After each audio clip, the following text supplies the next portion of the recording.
Wow, level 1 results are finally out for the May 2021 exams, and 25% passing rate. That's got to be the lowest.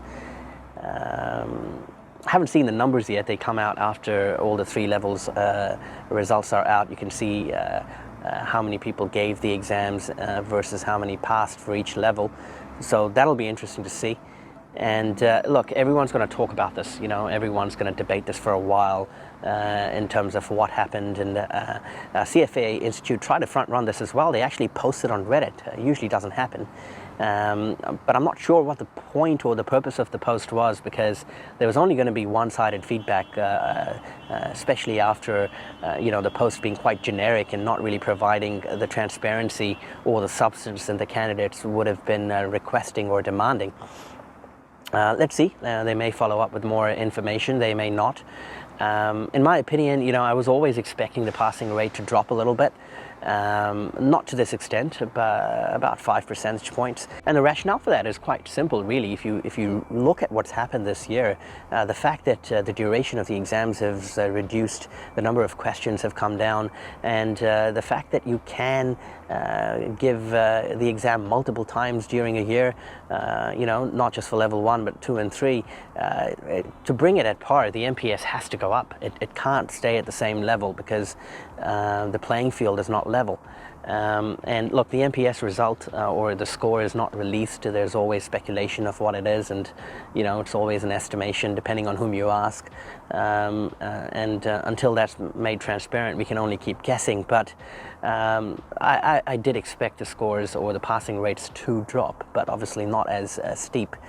Just last week I did a video on can an average person pass all 3 levels of the CFA program, and now if level 1 passing rates are to go by, probably not. One would really have to be at the top of their game, really focused and disciplined to make it to the top 25%.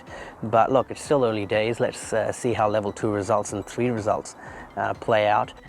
Throughout this process, and especially the last 1 year, there has been quite a bit of negativity around the messaging and the transparency of the Institute. And that's not me saying it, that's what I'm reading so many posts on Reddit, and not just Reddit, analyst forum, YouTube videos and whatnot. And I really think that the Institute could take some measures here. And look, I'm a nobody in terms of providing suggestions, but I think when a passing score is as low as 25%, there should be something in return for the candidates.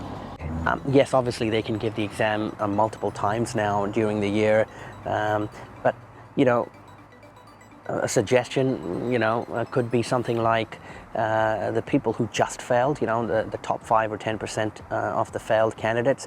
Why don't you make the exam free for them the second round, so that they at least peace of mind is there that from a monetary perspective they're taken care of, or charge the bare minimum fee, like $100 or something.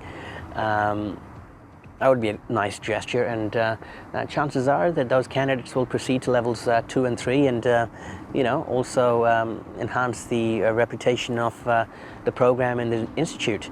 I personally feel that sometimes, and especially in emerging markets, candidates are put off by the high fee, especially if you're retaking the exam.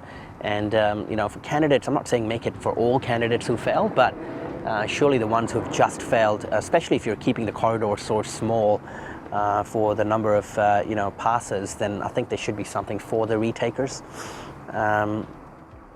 I think the NPS should be officially disclosed once the exams are finished, or the results are out. That's a nice gesture to promote transparency. There shouldn't be no reason to hide the NPS. People always work it out anyway, and but if it is official and it comes out, then at least people know from a reference point of view, and they can track the NPS over time to see, all right, this is what I need to target, because historically it was always the case of, all right, I'll get 70%, I'll be through, but that's no longer the case. And I think if people get some guidance or some sort of a target to aim at, what's the harm? As for candidates, we can talk as much as we like now that I've passed the exams, and I'm over it. But what do the candidates do, and especially the ones who are actually giving the exams in a month's time? What must be going through their heads? What do they need to aim for? And really, there's no point thinking about it. There's no point even thinking what's going to happen, because from your point of view, you've got to give it your best shot, and you've got to be happy with that. Results are not in a candidate's control. And I've also done a video on the luck factor, or the luck corridor, and that plays out during exam day, but also on the results announcement. So there's factors outside, or forces outside your control, and you just got to acknowledge that rather than trying to overthink it. You can overthink it later on, I guess, but don't give up, especially if you were quite close. It's hard to say what quite close is when only 25% of the population passes, but hopefully don't get too disheartened by that, and think about the long-term goals. Think about the fact that if you are dedicating 2 or 3 years of your life, then it's not really a big deal if you get one setback. It's a good learning experience, trust me, and come back stronger if you can.